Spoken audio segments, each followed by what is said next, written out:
இது பார்த்தீங்க அப்படின்னா ரோஸ் ஐலாண்ட் அப்படி சொல்கிறாங்க. இந்த இடத்துல வந்து பிரிட்டிஷ்காரன் வந்து ஒரு 100 வருஷத்துக்கு முன்னாடி இந்த பில்டிங் கட்டியிருக்கான். இது வந்து பவர் ஹவுஸ்ன்னு சொல்கிறான். ஆனால் மரங்களே வந்து இந்த இடத்த பிடிச்சி அந்த பில்டிங்லாம் சாயாத மாதிரி வேர் போட்டு நல்லா இறுக்கி கட்டின மாதிரி இருக்குது. ஒன்றுமே ஆகலை. But very super place.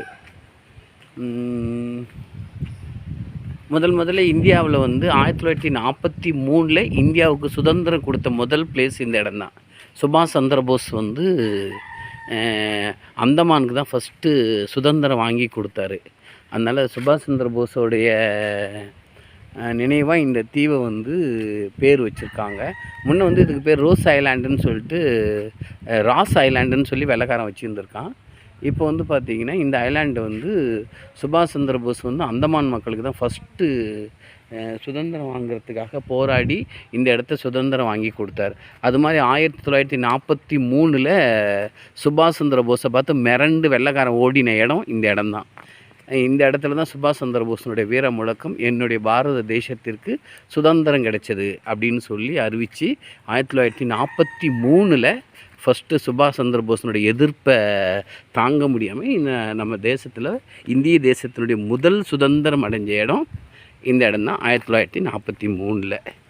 இதுக்கு பேர் சுபாஷ் சந்திரபோஸ் ஐலாண்டுன்னு சொல்லி இங்கே இருக்க மக்கள் மூலிமா இப்போ சமீபத்தில் நரேந்திர மோடி வந்து இதுக்கு பேர் வச்சுருக்காரு. அந்த ராஸ் ஐலாண்டு அப்படிங்கிற பேரை தூக்கிட்டு அவருடைய பேர் பண்ணணும் அப்படிங்கிறதுக்காக இது வச்சுருக்காரு. ரொம்ப வெரி பியூட்டிஃபுல்ஸ். பார்த்திங்கன்னா மான் எல்லாமே இங்கே வாழுது. இது மக்கள் யாரும் வாழலை. பட் வந்து இது ஒரு சுற்றுலா பிளேஸ் மாதிரி இருக்குது இந்த தீவு. ஆனால் அந்த காலத்தில் வந்து ஆங்கிலேயர்களுடைய போஸ்ட் ஆஃபீஸ்லேருந்து முக்கிய அலுவலகங்கள்லாம் இந்த தீவில் தான் இருந்திருக்கு.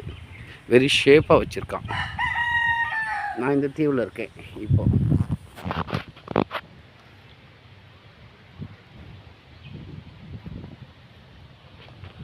நான் வேணால் மான் பிடிச்சிட்டு வரவா? பாருங்கள் நிறைய மான் இருக்குது. நீங்களாம் வரீங்களா எங்கள் ஊருக்கு?